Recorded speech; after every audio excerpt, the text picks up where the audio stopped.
मुसलमान को ये समझना पड़ेगा कि अल्लाह की निशानी को पहचानो। तुम गफलत में जिसको तिसको वोट कर रहे थे, आज अगर कानून नहीं आता तो वक्फ की जमीन के लिए कौन बाहर आता है? यानी मुस्लिम जमीन चोरी करेगा तो कोई बात नहीं, बीजेपी चोरी करेगा तो हाय हल्ला मचा दोगे। तो आज वक्त आ गया है कि इस कानून को भी वापस कराने के लिए हम जद्दोजहद करें और साथ ही ये जमीन मुसलमानों के हाथ में आए और ऐसा नेता हम चुनकर भेजाए जो इस जमीन की हिफाजत करे, ना कि हरामखोरी करके उसका पर्दा। में ये लिखा संविधान आर्टिकल 26 में कि धार्मिक लोग ही धार्मिक काम को देखेंगे, सरकार उसमें मुदाखलत नहीं करेगी। ये बात मोदी भी जानता है, शाह भी जानता है, सुप्रीम कोर्ट भी जानता है, ममता बनर्जी भी जानती है, राहुल गांधी भी जानता है, सब जानते हैं। ये पूरा गैर संवैधानिक कानून है। ये संविधान के ऐसे खिलाफ है कि आर्टिकल 14 कहता है कि फ्रीडम ऑफ रिलीजन, आप अपने धर्म को अपने हिसाब से जी सकते हैं, क्या पहनेंगे, क्या खाएंगे, कैसे रहेंगे, कैसे शादी करेंगे, कैसे तलाक देंगे और कैसे जमीन जायदाद का देख रेख करेंगे। पहला बात। दूसरा, संविधान में ये लिखा संविधान आर्टिकल 26 में कि धार्मिक लोग ही धार्मिक काम को देखेंगे, सरकार उसमें मुदाखलत नहीं करेगी। ये बात मोदी भी जानता है, शाह भी जानता है, सुप्रीम कोर्ट भी जानता है, ममता बनर्जी भी जानती है, राहुल गांधी भी जानता है, सब जानते हैं। यहाँ जो हजारों लोग आए हैं वो संविधान को बचाने के लिए आए हैं। हम भारत के लिए जीते हैं, मरते हैं, भारत से मोहब्बत करते हैं और जो भी सरकार भारत के संविधान के खिलाफ कानून लाएगी हम सड़कों पर आएंगे। आप गोली चलाओ, आप लाठी मारो, केस बुक करो, संविधान के लिए हमारा सीना खड़ा है। अमित शाह कह रहा था ना असेंबली में कि सरकार कानून पास करेगी तो मानना पड़ेगा, बड़ा गुंडे मवाली जैसा उसका टोन था। उसको समझना चाहिए कि वो होम मिनिस्टर है और कोई भी सरकार संविधान के अंडर कानून बना सकती है, संविधान के बाहर कानून नहीं बना सकती। अंदर से ही फैसला करवाना है तो सबसे पहले सुप्रीम कोर्ट बंद करो, हाई कोर्ट बंद करो, सब कुछ बंद कर दो। अभी कहो कि कलेक्टर फैसला करेगा। हम भारत के मुसलमानों को 70 साल से लुटा है, हमने गहरे लोगों को वोट किया सिर्फ संविधान बचाने के लिए, देश बचाने के लिए। 70 साल इसी मिशन में लगे हुए हैं, बीजेपी हराओ, बीजेपी हराओ। और जिन नेताओं को हमने वोट दिया, मुस्लिम नेताओं को, दूसरे पार्टियों के, उन्होंने वक़्फ़ की जमीन लूटी है, इसमें कोई शक नहीं है। फिर भी हम बर्दाश्त कर रहे हैं। तुम दलाली क्यों कर रहे हो भाई? वक़्फ़ की जमीन में तुम क्यों घुस रहे हो? और तुम्हारा मानना है कि 10 लाख एकड़ जमीन है। अरे चाहिए की सरकार, मैं बीजेपी के लोगों से कहता हूँ, हर वो मंत्री को मैं जाहिर कहता हूँ जो कहता है कि वक़्फ़ के पास 10 लाख करोड़। अरे भाई 4 राज्यों में हिंदू मंदिरों के पास 12 लाख एकड़ जमीन है, 12 लाख एकड़ जमीन समझिए, यहाँ 10 लाख एकड़ जमीन, वहाँ 12 लाख एकड़, सिर्फ 4 राज्यों में। पूरे इंडिया में मिलाएगा तो 20 लाख क्रॉस हो जाएगा। तो आपने वहाँ कानून नहीं बनाया, आपने कहा कि हिंदू एंडोर्समेंट एक्ट है, वहाँ पर कोई मुसलमान नहीं जा सकता है। तो वक़्फ़ में हिंदू को क्यों घुसा रहे भाई? हिंदू का आने से हमें दिक्कत नहीं है। अगर 10 लाख एकड़ जमीन की सुरक्षा के लिए आप 2 हिंदू घुसा रहे हैं तो 12 लाख एकड़ जमीन की सुरक्षा के लिए सब मंदिर में घुसा दो मुसलमानों को, हटाओ वहां से पुजारी को। तो उनके आपको पता है नहीं, वो हमारा वोट बैंक है, वो हमें वोट देता है। मुसलमान बीजेपी को वोट नहीं देता, मुसलमान तो मुत्तहिद नहीं है ना। अगर मुसलमान मुत्तहिद होते, एक पार्टी के झंडे तले आते, तो आज भारत में मुसलमानों के लिए 60 MP, 400 विधायक, 20,000 कॉर्पोरेटर्स होते। तो आप बताइए, जिस पार्टी का अगर मुसलमानों की ऐसी पार्टी होती और उनके 60 सांसद होते तो क्या मोदी जी के फट्टी नहीं बिल लाने में? फिर भी एक बिल लाना, संविधान को उखाड़ कर बाबा साहब अम्बेडकर का अपमान करके और इस बिल को पास कर देना, ये बीजेपी का एरोगेंस को दिखाता है। अब सवाल ये है कि क्या ये बिल मुसलमानों के खिलाफ है? नहीं भाई, ये बिल मुसलमानों के खिलाफ नहीं है और ना ही हम लोग वक़्फ़ के लिए आए हैं। यहाँ जो हजारों लोग आए हैं वो संविधान को बचाने के लिए आए हैं। हम भारत के लिए जीते हैं, मरते हैं, भारत से मोहब्बत करते हैं और जो भी सरकार भारत के संविधान के खिलाफ कानून लाएगी हम सड़कों पर आएंगे। आप गोली चलाओ, आप लाठी मारो, केस बुक करो, संविधान के लिए हमारा सीना खड़ा है।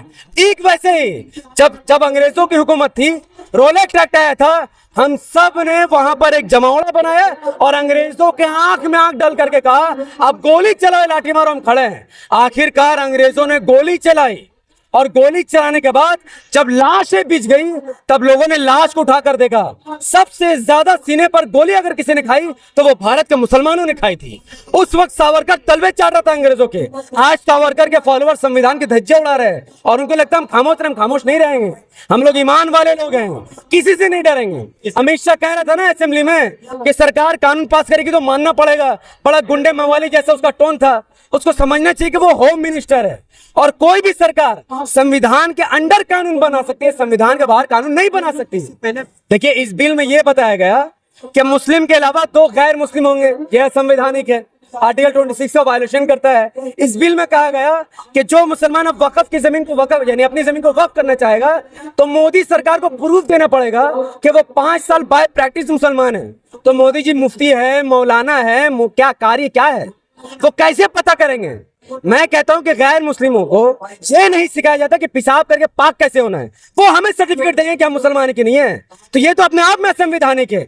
धज्जिया और मजाक उड़ाने वाला ये कानून है। ये इसलिए लाया गया ताकि लोग ये सवाल ना उठाए कि चाइना जमीन कब खाली करेगा, लोग इसी में उलझ जाए, ये मुसलमानों की जमीन, ये हिंदू की जमीन। मैं अपने हिंदू भाइयों से कहता हूं कि जो वक़्फ़ की जमीन है, ये कोई पब्लिक प्रॉपर्टी नहीं है और ना ही ये गवर्नमेंट की प्रॉपर्टी, ये प्राइवेट प्रॉपर्टी है। यानी एक मुसलमान अपने पैसे से जमीन खरीदता है, फिर उसको दान कर देता है कि उसमें स्कूल बने, मदरसा बने, मस्जिद बने, यतीम खाना बने, ये सब सामाजिक कार्य हो। अब ऐसी जमीन को 100 साल बाद एक सरकार अगर कहती है कि हम डिसाइड करेंगे, कलेक्टर डिसाइड करेगा, मैं आपसे पूछता हूं कि कलेक्टर कौन होता है ये कहने वाला कि ये जमीन किसकी है? सुप्रीम कोर्ट के जज मर गए, हाई कोर्ट के जज मर गए, सेशन कोर्ट के जज मर गए, और अगर कलेक्टर से ही फैसला करवाना है तो सबसे पहले सुप्रीम कोर्ट बंद करो, हाई कोर्ट बंद करो, सब कुछ बंद कर दो और फिर कहो कि कलेक्टर फैसला करेगा। हम भारत के मुसलमानों को 70 साल से लुटा है। हमने ऐरे गहरे लोगों को वोट किया सिर्फ संविधान बचाने के लिए, देश बचाने के लिए। 70 साल से इसी मिशन में लगे हुए हैं, बीजेपी हराओ, बीजेपी हराओ। और जिन नेताओं को हमने वोट दिया, मुस्लिम नेताओं को, दूसरे पार्टियों के, उन्होंने वक्फ की जमीन लूटी है, इसमें कोई शक नहीं है, फिर भी हम बर्दाश्त कर रहे थे। उनकी बात सही है, उनकी बात सही है, वक्फ की जमीन में भ्रष्टाचार हुआ है, तो ये हमारा आपस का मामला है। कल मुसलमान सोया हुआ था, जिसको वोट दे रहा वही जमीन लूट रहा है। आज मुसलमान जाग चुका है, ऐसे लोगों को लात मारकर भगा देगा। तुम कौन हो इसमें हस्तक्षेप करने वाले? सरकार क्या लेना करे इससे? मेरा घर है, हम देखेंगे।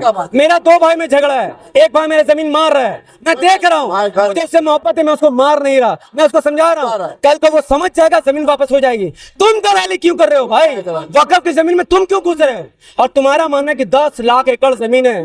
अरे जाहिलों की सरकार। मैं बीजेपी के लोगों से कहता हूँ, हर वो मंत्री को मैं जाहिल कहता हूँ जो कहता है कि वक्फ के पास 10 लाख करोड़। अरे भाई, 4 राज्यों में हिंदू मंदिरों के पास 12 लाख एकड़ जमीन है, 12 लाख एकड़ जमीन समझिए, यहाँ 10 लाख एकड़ जमीन, वहाँ 12 लाख एकड़, सिर्फ 4 राज्यों में।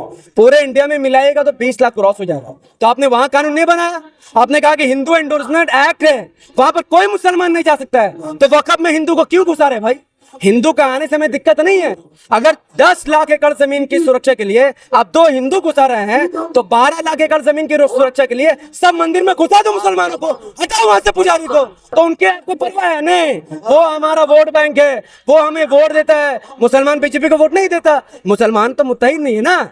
अगर मुसलमान मुत्तहिद होते, एक पार्टी के झंडे तले आते, तो आज भारत में मुसलमानों के लिए 60 MP, 400 विधायक, 20,000 कॉर्पोरेटर्स होते हैं। तो आप बताइए, जिस पार्टी का अगर मुसलमानों की ऐसी पार्टी होती और उनके 60 सांसद होते, तो क्या मोदी जी की फटती नहीं बिल लाने में? नहीं फटती। वो बिल नहीं लाते, वो जानते हैं कि जिनको वोट दे रहा वो भी चोर, हम भी चोर। 70 साल से सबने लूटा, तो बीजेपी क्यों पीछे रहे? तो सिर्फ बीजेपी को गलती मत दीजिए। 70 साल से सब लूट रहा था, तो बीजेपी भी हाथ फैला के चले, भैया मुसलमानों के भीख थोड़ा हमें भी दे दो, तो लूट लो। मुसलमान कब तक? भाई मैं कहता हूँ कि बीजेपी लूट लो वक्फ की जमीन को, सब लूट रहा, तुम भी लूटो। मुसलमान तो बना ही खैरात बांटने के लिए। खैरात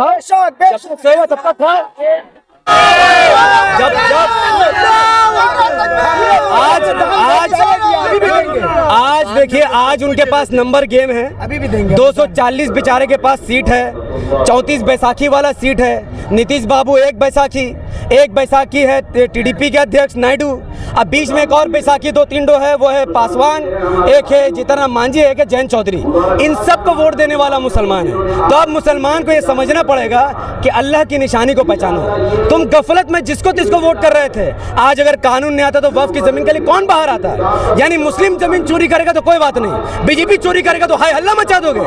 तो आज वक्त आ गया है कि इस कानून को भी वापस कराने के लिए हम जद्दोजहद करें, और साथ ही ये जमीन मुसलमानों के हाथ में आए, और ऐसा नेता हम चुनकर भेजाए जो इस जमीन की हिफाजत करे, ना कि हरामखोरी करके उसके ऊपर बैठ जाए। बिहार के मुसलमानों ने नीतीश कुमार पे काफी भरोसा किया था, लेकिन जब बिल पास हो रहा था तो मुसलमानों ने देख लिया। कल से आज तक 3 नेता जो जेडीयू के थे, उन्होंने रिजाइन कर दिया। तो मुस्लिम की सोच को क्या कुछ कहना चाहेंगे? नहीं, देखिए, मुस्लिम का सोच मैं क्या ही कहूँगा कि ये तो एक जाहिल कौम है। 70 साल से ना इसके लिए स्कूल बना, ना कॉलेज बना, ना हॉस्पिटल, इसीलिए इनको शऊर नहीं है कि किसको वोट कर रहे हैं और इसके पीछे किसका हाथ है, सबको पता है। 70 साल से तो बीजेपी नहीं है ना, अलग अलग पार्टियों ने राज किया, मुसलमान को उन्होंने धोखा दिया। अब बात रहा कि नीतीश कुमार का क्या होगा। मोदी जी ने देखिए छक्का मार दिया। उन्होंने देखा कि नीतीश कुमार को मुस्लिम वोट करता है, वक्फ बिल लाकर सपोर्ट दिलवा दो, नीतीश कुमार की पार्टी खत्म। जयंत चौधरी को मुस्लिम वोट करता है, वक्फ बिल का समर्थन करवा दो, जयंत चौधरी की पार्टी खत्म। चिराग पासवान को मुस्लिम वोट करता है, वक्फ बिल का समर्थन करवा दो, चिराग पासवान खत्म। अब देश में दो ही पार्टी बचेगी, एक वो जो वक्फ बिल के समर्थन में बीजेपी को वोट डालेगी, एक वो जो वक्फ बिल के खिलाफ खड़े होकर मुसलमानों से वोट डालेगा। तो देश में रीजनल पार्टी खत्म होने वाली है। यही प्लान मोदी जी का। भाई तो तुम बेवकूफ हो ना, क्यों जा रहे हो मोदी के पास? तुमको पता है कि मोदी छोटी छोटी पार्टी को खा जाता है, तो जरा जरा मंत्री पद के लिए मुसलमानों को वोट उनको धोखा देना कहां तक सही है? तो मुसलमानों को समझना पड़ेगा, गैर कौम पर भरोसा मत करो।